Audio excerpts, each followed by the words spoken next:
Olá, saudações literárias.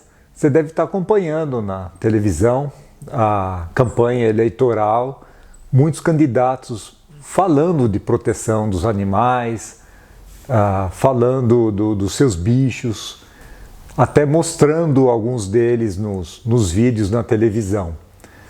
Pois saiba que o uso de animais em campanhas e como ferramenta de marketing político é coisa bem antiga. Vão aqui alguns exemplos que eu fui colhendo numa longa pesquisa que eu venho fazendo, num trabalho que eu estou preparando e mais à frente eu vou falar mais sobre isso. Mas aqui algumas boas histórias. Começo aí pelo norte-americano Herbert Clark Hoover. Ele foi um funcionário da estrutura federal dos Estados Unidos muito competente durante a Primeira Guerra Mundial. Isso acabou qualificando o Herbert Hoover a ser candidato à presidência da República nas eleições de 1928. Mas havia dois poréns com relação ao seu nome. Primeiro, que embora ele fosse muito competente, ele mesmo nunca tinha participado de uma eleição. E ele tinha uma imagem pública muito severa, nada cativante para o público. Aí que a equipe da campanha se pôs a pensar e chegou a uma solução. Ele foi fotografado ao lado do seu pastor belga, que se chamava King Tut. Bom, as fotos que podem ser encontradas na internet mostram que o sorriso do candidato na foto é amarelo. E dá para perceber que o cachorro também não estava à vontade, estava desconfortável. Mas milhares dessa foto foram distribuídas, milhares de cópias em todo o país, e a campanha funcionou. Deu certo e o Hoover foi eleito com uma grande margem de votos. Só o pastor belga acabou não se acostumando muito com a rotina da Casa Branca, ele parou de comer, ele foi entregue aos cuidados de uma família, mas acabou morrendo após 8 anos só. Ele só tinha 8 anos de idade, ou seja, talvez a política humana tenha sido tóxica para o King Tut. Esse caso talvez seja um marco na transição do afeto legítimo de pessoas públicas por seus animais de estimação para o uso de cães, gatos e outros animais como ferramenta de marketing político a fim de humanizar a imagem dos candidatos, dos políticos. O Franklin Delano Roosevelt, outro norte-americano, ele foi eleito presidente dos Estados Unidos para 4 mandatos, assim, um feito histórico, desde a Grande Depressão até a Segunda Guerra Mundial.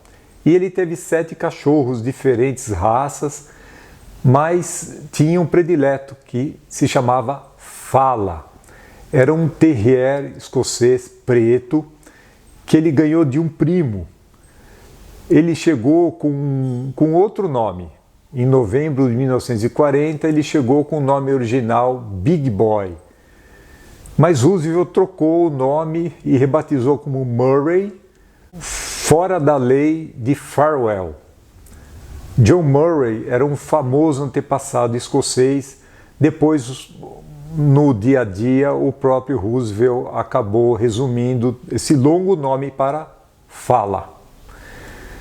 Bom, esse cachorro acompanhou os últimos 5 anos de vida do Roosevelt e acompanhava o presidente para todos os lados, onde ele fosse.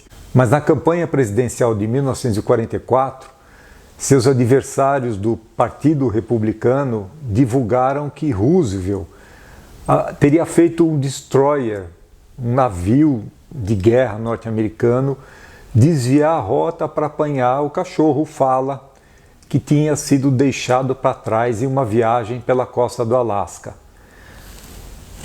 E ficou muito famoso o discurso Fala, que foi proferido num jantar em 23 de setembro de 1944.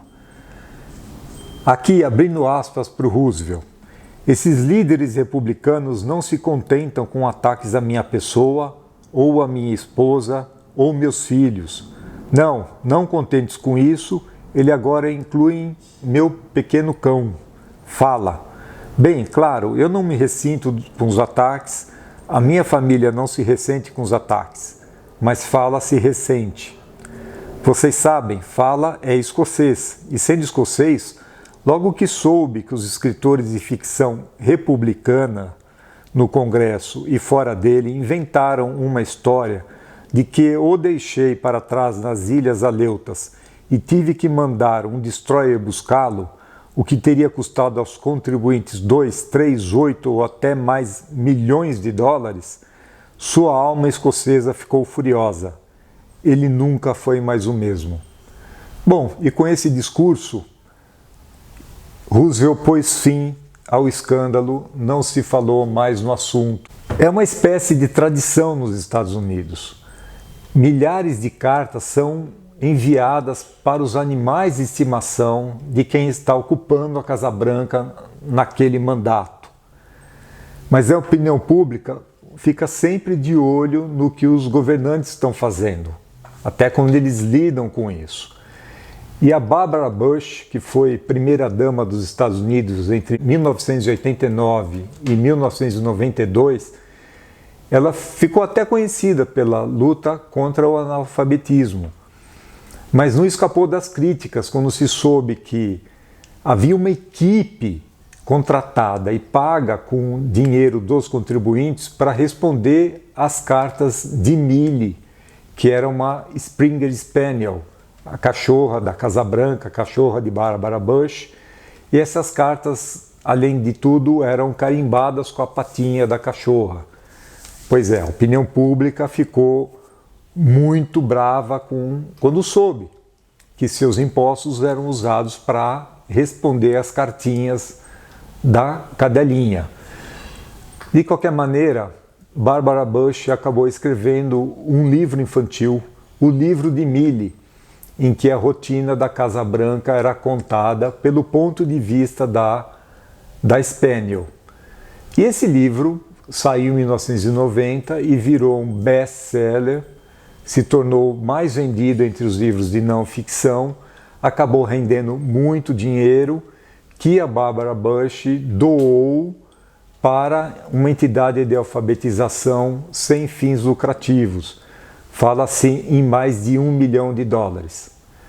Menos mal, os animais não podem decidir participar ou não da política, mas quando o seu bem-estar é respeitado e o resultado é nobre, ao menos é um alento.